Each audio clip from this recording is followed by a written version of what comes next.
भारतीय सिनेमा के 100 साल, इस श्रृंखला के 12वें अंक में आप सभी का स्वागत है।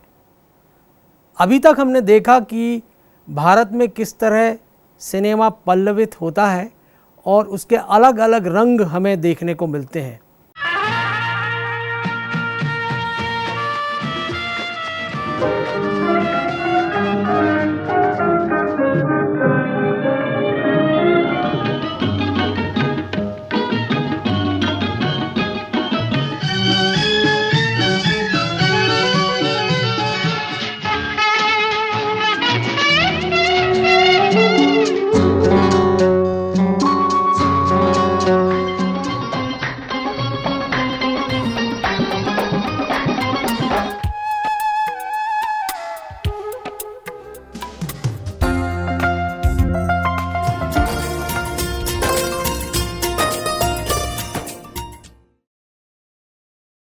पिछले अंकों में हमने देखा कि भारत में किस तरह सिनेमा धीरे धीरे रफ्तार पकड़ता है और उसके सब्जेक्ट बदलते हैं, उसमें तकनीक बदलती है, उसमें अभिनय का पक्ष बदलता है। तो इस तरह सिनेमा अपनी यात्रा करता है।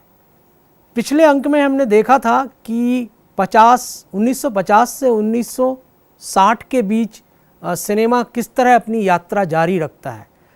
हमने पिछले अंक में बात की थी कि 1955 में एक फिल्म जिसने पूरे विश्व में तहलका मचाया, पाथेर पांचाली, जो मूलतः बंगाली भाषा की फिल्म है और जिसे महान निर्देशक सत्यजीत रे ने इसका निर्देशन किया था।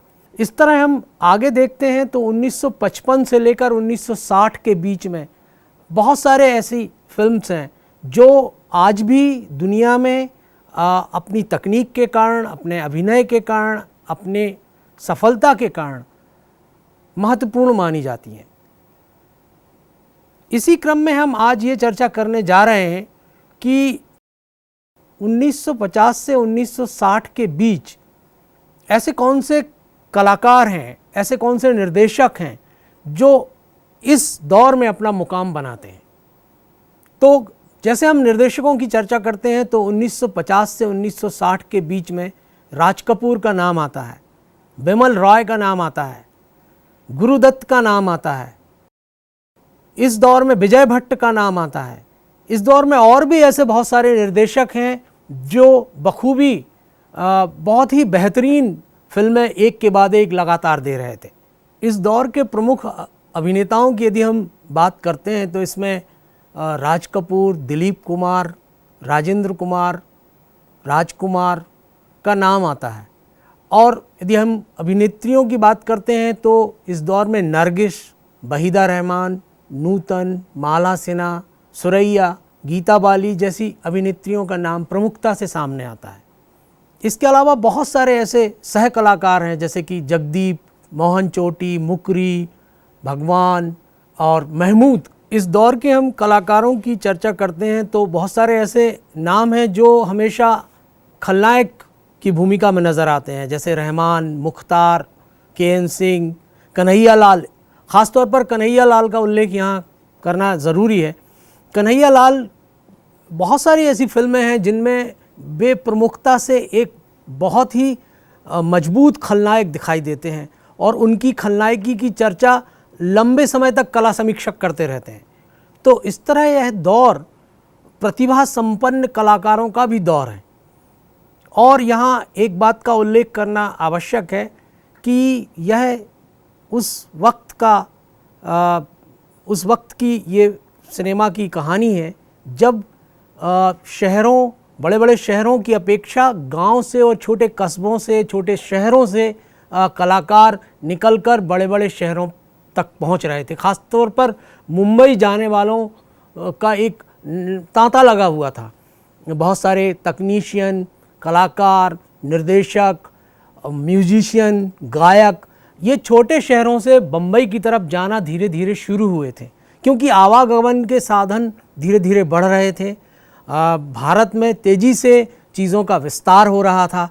तो ऐसे समय में बड़े शहरों में रहने वाले कलाकारों की अपेक्षा छोटे शहरों के लोग भी धीरे धीरे बम्बई जाने लगे और एक अलग तरह का माहौल वहाँ निर्मित हो गया। और इससे जो क्षेत्रीयता है, भारत की जो खूबी है, जो अलग अलग अंचल हैं, वहाँ से कलाकार बम्बई पहुँचते हैं। तो जो यहाँ पर कला का और प्रतिभा का जो माहौल है वो धीरे धीरे बढ़ने लगता है और उसमें चार चांद लग जाते हैं। तो इसीलिए इस दौर में जो फिल्में हमें दिखाई देती हैं उनके विषय बहुत अलग अलग हैं, उसमें तमाम तरह की धाराएं मौजूद हैं। तो इसलिए 1950 से 1960 के दौर को सुनहरा युग कहा गया है, गोल्डन एज कहा गया है।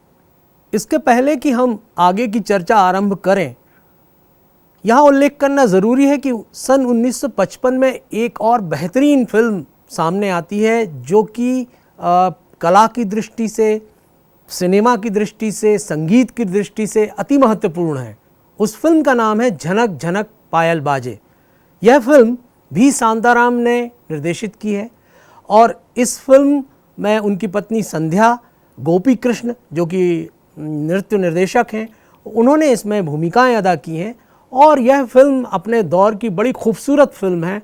और यहाँ पर यह भी बात बताना ज़रूरी है कि इस फिल्म को म्यूज़िक साउंड डिज़ाइन के लिए फिल्म फेयर अवार्ड मिला है और आर्ट डायरेक्शन के लिए भी इसको अवार्ड मिला है और इस पूरी फिल्म को नेशनल अवार्ड मिला है। तो यह फिल्म कई मायनों में बेहतरीन फिल्म है। इस फिल्म में यह संगीत प्रधान, नृत्य प्रधान फिल्म है और लता मंगेशकर, मोहम्मद रफ़ी और ने इसमें गाने गाए हैं और बसंत देसाई का इसमें संगीत है। तो 1955 की बेहतरीन फिल्मों में यह भी एक फिल्म है जो वी शांताराम की बहुत अच्छी फिल्म मानी जाती है। कमाल कर दिया, वाह वाह वाह। वाह वाह नहीं, हाँ हाँ कहो। ऐसे बाजारी नाच की वाह वाह करते हो क्या? ऐसे लटक मटक नाच को नृत्य कहते हैं? न कोई शास्त्र, न कोई शास्त्रीय ताल। मैं तुम्हारा इंतजार नहीं कर रहा, तुम्हारी मालकिन का इंतजार कर रहा हूँ। वो घर में नहीं है, घूमने गई है। मैं फिर कहता हूँ कि मुझे अपने गिरधर पर पूरा पूरा विश्वास है और मुझे महाराज पर, मगर अपने आप पर नहीं। जिनके लिए नटेश्वर उत्सव में जीत पाना तुम्हारा धर्म, वो धर्म उस लड़की के साथ घूमने फिरने और समय व्यर्थ गंवाने से पूरा न होगा। नीला, तूने गिरधर की 20 बरस की तपस्या के टुकड़े टुकड़े कर दिए। संगीत प्रधान इस फिल्म में हसरत जयपुरी ने गीत लिखे हैं। उस्ताद आमिर खान ने इसमें संगीत में सहयोग किया है और गाने गाए हैं। साथ ही इसमें लता मंगेशकर, हेमंत कुमार और मन्ना डे ने भी इसमें गाने गाए हैं। इस फिल्म में कुल 10 गाने हैं और इस फिल्म की जो अवधि है वो 143 मिनट है। तो यह फिल्म कुल मिलाकर दर्शकों पर गहरी छाप छोड़ने में सफल रही है और वी शांताराम की बेहतरीन फिल्मों में से एक। श्री कृष्ण कन्हैया नट खटने राधा की कलैया थाम लई राधा ने पुकारा, राधा ने पुकारा हाय गई कोई आओ सखी, कोई आओ सखी। फिर हाथ चुरा कर बोली हटो, नहीं मिलाओ, नैन सोने नहीं मिलाओ। प्यार से प्यार आके सजाओ, प्यार से प्यार आके सजाओ। मधुर मिलन गावत आज गुइया, नैन सोने नहीं मिलाओ, मेरे दिल बता, मेरे दिल बता, प्यार तूने किया, आई मैंने सजा। क्या करूं, क्या करूं, क्या करूं, क्या करूं। बेहतरीन पटकथा, उत्कृष्ट संगीत और छाप छोड़ने वाला अभिनय, इस तरह यह दौर धीरे धीरे आगे बढ़ता है। अच्छी सुंदर मनमोहक कथाएं सामने आती हैं और एक से बढ़कर एक फिल्में हमें इस दौर में देखने को मिलती हैं। और वर्ष 1957 की यदि हम बात करते हैं तो यह समय एक ऐसा समय है जब भारतीय सिनेमा के 3 क्लासिक, जिन्हें आज भी बहुत महत्वपूर्ण दर्जा प्राप्त है और जिन फिल्मों को सर्वश्रेष्ठ फिल्मों की सूची में भी शामिल किया गया है, ऐसी फिल्में हमारे सामने आती हैं। इसमें 3 फिल्में एक साथ रिलीज़ होती हैं, मदर इंडिया, प्यासा और 2 आँखें 12 हाथ। मदर इंडिया से ऐसा माना जाता है कि ब्लॉकबस्टर फिल्मों की शुरुआत हुई, क्योंकि यह महबूब खान द्वारा निर्देशित एक बेहतरीन फिल्म है जो भारतीय ग्रामीण परिवेश की एक कहानी को लेकर सामने आती है और उस समय जो कर्जे की प्रथा है, जो कुप्रथा है कर्जे की, उसको इंगित करती है और उससे किस तरह समाज में, परिवार में जो बिखराव, जो विसंगतियाँ उत्पन्न होती हैं, उसकी ओर बड़ी गहराई से चोट करती है। यह फिल्म बहुत बड़ी सुपरहिट फिल्म है और समीक्षक ये मानते हैं कि यहाँ से ब्लॉकबस्टर फिल्मों की शुरुआत होती है। तो मदर इंडिया महबूब खान की फिल्म है। महबूब खान बहुत बड़े निर्देशक हैं। उन्होंने अपने 27 साल के कैरियर में लगभग 25 से ज़्यादा फिल्में बनाई हैं और उनमें से अधिकांश फिल्में जो हैं वो सुपरहिट रही हैं। और मदर इंडिया एक ऐसी कहानी है जो आगे चलकर एक ऐसी फिल्म के रूप में स्थापित होती है कि जो बाकी फिल्मों की पटकथाएं लिखने के लिए एक आधारभूत प्लॉट का काम करती है। यहाँ उल्लेख करना ज़रूरी है कि यह दौर ब्लैक एंड वाइट फिल्मों का दौर है, लेकिन मदर इंडिया कलर्ड फिल्म है, स्टीमैन कलर फिल्म है। यह फिल्म लगभग 3 घंटे की अवधि की फिल्म है और इसमें नरगिस, सुनील दत्त, राजकुमार, राजेंद्र कुमार और कन्हैया लाल बेहतरीन भूमिका में नज़र आते हैं। इनका अभिनय बेमिसाल है। इस फिल्म को देखकर आप ये तय कर पाएंगे कि इनका अभिनय किस स्तर का है। बस 4 फसल में 4 लड़के हट्टे कट्टे चाहिए, हाल पीछे एक। दुनिया में हम आए हैं तो जीना ही पड़ेगा, जीवन है अगर जहर तो पीना ही पड़ेगा। भतीजे, इसमें चचा का भी हिस्सा है। तुमने कौन सा हल चलाए? मेरे बच्चे भूखे, मुझे खाना दे साला, मुझे खाना दे। राम कसम, लक्ष्मी लगती हो लक्ष्मी। आओ। लक्ष्मी लगती हूँ देवी। राधा के रूप में आते हुए लाज ना आई, मेरे रूप में आई हो तो अपनी लाज लुटते हुए भी देख लो। हंसो नहीं, हंसो नहीं। संसार का भार उठा लोगे देवी, ममता का बोझ न उठाया जाएगा। ना मैं भगवान हूँ ना मैं शैतान हूँ, दुनिया जो चाहे समझे मैं तो इंसान हूँ।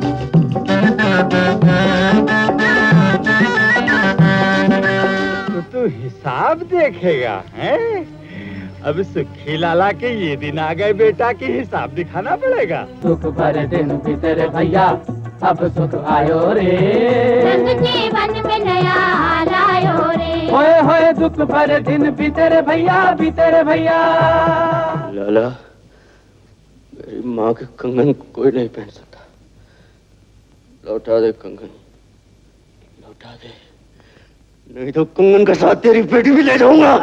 अरे बेटा, बड़ा अरमान है माँ को कंगन पहनाने का, तो मुझसे बोल, मैं पहना दूं तेरी माँ को कंगन। मैं एक एक चीज का बदला लूंगा। तू भी डाकू, मैं भी डाकू। मैं तुझे जान से मार डालूंगी। तू मुझे नहीं मार सकती, तू मेरी माँ है। मैं एक औरत हूँ। मैं तेरा बेटा हूँ। रूपा सारे गांव की बेटी है, वो मेरी लाज है। बिरजू, मैं बेटा दे सकती हूँ, लाज नहीं दे सकती। तुम मार सकती है तो मार, मैं भी अपनी कसम नहीं तोड़ूंगा।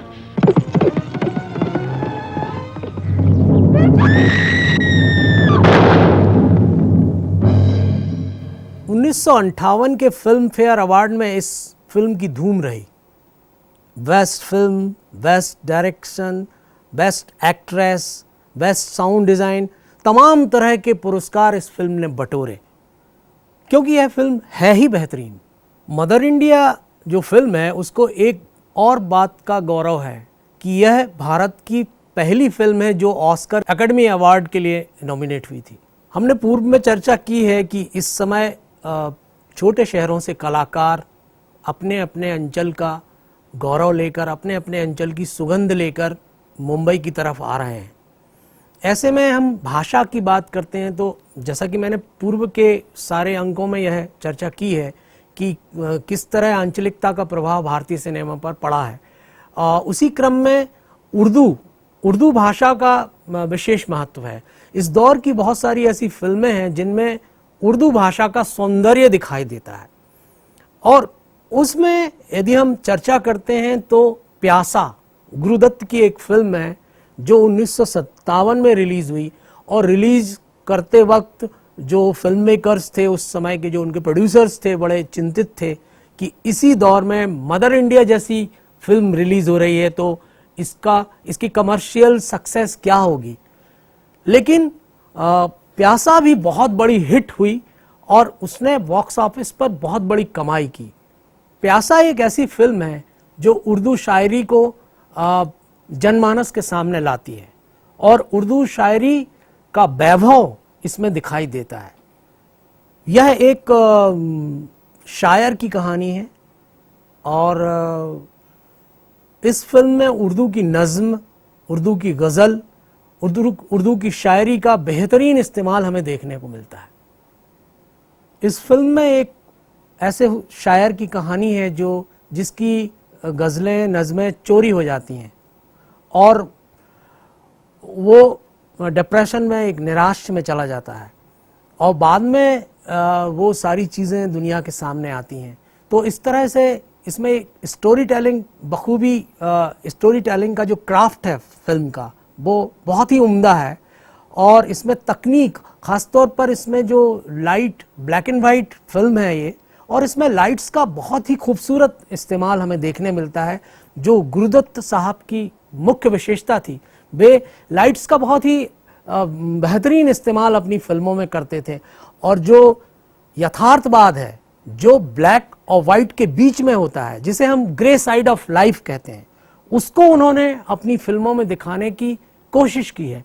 प्यासा उसी तरह की एक फिल्म है जो गुरुदत्त साहब की एक अनकही पोयम, एक कविता की तरह है। आप शायरी करते हैं या हजामत? मीर और मोमिन को पढ़ाया आपने? पढ़ाया आपने?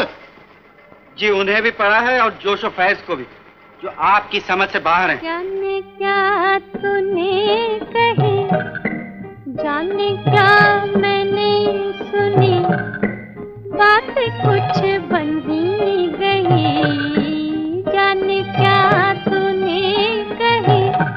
वो जो मेरे पीछे आया था वो शायर है जूही, वही शायर जिसकी नज़्में मेरे दीवाले से लाई थी। सर जो तेरा चकराए या दिल डूबा जाए, आजा प्यारे पास हमारे, काहे घबराए, काहे घबराए। नमस्ते घोषलो, बैठो। ये मेरी नज़्में। हम आपकी आंखों में इस दिल को बसा दे तो। हमारी मैगजीन में सिर्फ मशहूर शायरों की चीजें छपती हैं, किसी नौसिखिए की बकवास नहीं। तुम कुछ कह रहे थे बरखुरदा, चुप क्यों हो गए? कहो कहो। जाने वो कैसे लोग थे जिनके प्यार को प्यार मिला। सन 1948 में गुरुदत्त ने एक कहानी लिखी थी, उसका नाम था कशमकश। यह फिल्म उसी कहानी पर आधारित है। धीरे धीरे उस कहानी में कई बदलाव किए गए और बाद में उसे प्यासा फिल्म की तरह पेश किया गया। यह फिल्म 143 मिनट की फिल्म है और इस फिल्म में संगीत एस.डी. बर्मन का है और मुख्य अभिनय इसमें गुरुदत्त साहब ने खुद किया है, वहीदा रहमान, माला सिन्हा और रहमान इस फिल्म के मुख्य किरदार हैं। और इस फिल्म में गीता दत्त, हेमंत कुमार और मोहम्मद रफ़ी ने गाने गाए हैं।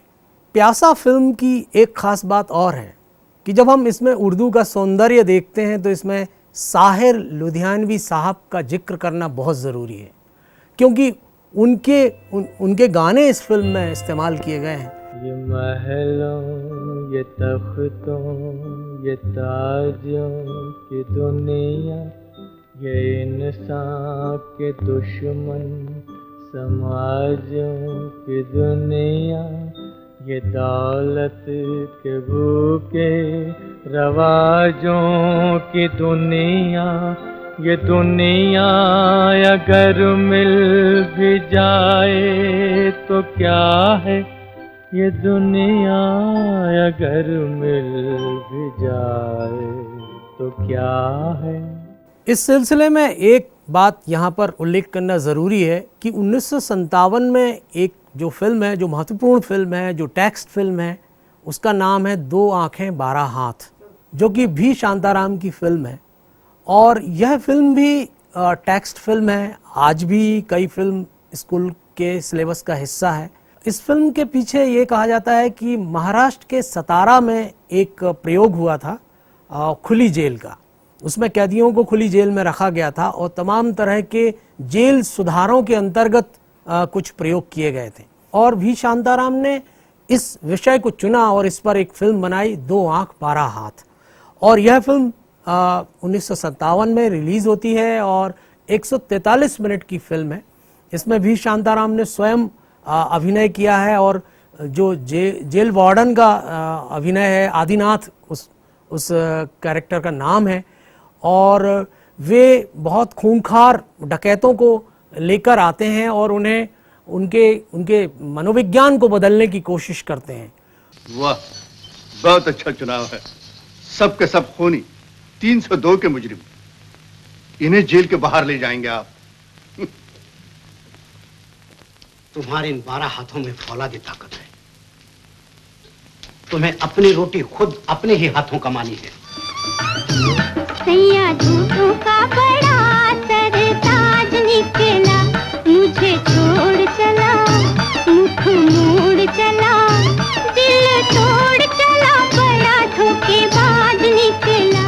अंधे की गैयों का रखवाला भगवान होता है बेटा। आपने हमें बाप का प्यार दिया और हम आप ही की जान लेने पर तुले। मैं अचानक आ गया ना, सोचा देख कर रहा हूं कि आपका अजीबो गरीब तजुर्बा किस तरह तरक्की कर रहा है। मैं गाऊं तू चुप हो जा, मैं जागूं रे तू सो जा। आपकी कसम बाबूजी, हम बिल्कुल दंगा फसाद नहीं करेंगे। बाबूजी आपकी कसम, हमें कोई मारेगा तो भी हम चुपचाप सहन कर लेंगे। ऊपर से लाठियां बरस रही थी, लेकिन एक खामोश सहन करते रहे। अच्छा हुआ मैं बखत पर पहुंच गई, न जाने इन्होंने कैसे बर्दाश्त किया। इस फिल्म का संगीत बसंत देसाई ने दिया है और इस फिल्म को कई अंतर्राष्ट्रीय पुरस्कारों से नवाजा गया है। बर्लिन इंटरनेशनल फिल्म फेस्टिवल में इसे सिल्वर बियर का पुरस्कार मिला, इसी तरह गोल्डन बियर का पुरस्कार भी मिला और भारत में कई सिनेमाघरों में इसने गोल्डन जुबली की है। ये फिल्म भी बॉक्स ऑफिस पर सफल फिल्म रही है, बावजूद इसके कि इसका जो स्वभाव है वो कलात्मक है, लेकिन फिर भी इस फिल्म को लोगों ने पसंद किया और यह फिल्म भारतीय जनमानस पर अपनी गहरी छाप छोड़ने में सफल रही है। इस फिल्म के बारे में एक बात यहाँ उल्लेख करना आवश्यक है कि इस फिल्म का एक प्रार्थना स्वरूप एक भजन है, या आप उसे गाना कहें या उसे प्रार्थना कहें, ए मालिक तेरे बंदे हम। यह गाना लता मंगेशकर ने गाया है और आज भी भारत में इसे एक प्रार्थना के तौर पर इस्तेमाल किया जाता है। चंपा, अब तुम भगवान से वो प्रार्थना करो जो बाबूजी किया करते थे। हे मालिक तेरे बंदे हम, ऐसे हो हमारे करम, नीकी पर चले और बदी से टले, ताकि हंसते हुए निकले दम। भारतीय सिनेमा के 100 साल, इस श्रृंखला के 12वें अंक में हमने देखा कि किस तरह 1950 से 1960 के बीच में फिल्में धीरे धीरे बनती हैं और उनके विषय बदलते हैं और तमाम तरह के विषय इन फिल्मों में आते हैं। जैसा कि मैंने पूर्व में भी चर्चा की है कि यह वक्त, यह दौर कई तरह की कहानियां बयां करता है। हर क्षेत्र में नया विकास, नए विचार, नई उमंग, नया जोश इस समय दिखाई देता है। मशीन और मानव का द्वंद्व ये भी हमें दिखाई देते हैं। तो कुछ फिल्में इस सब्जेक्ट पर भी बनाई गई। हम अगले अंक में उनकी चर्चा करेंगे। धन्यवाद, नमस्कार।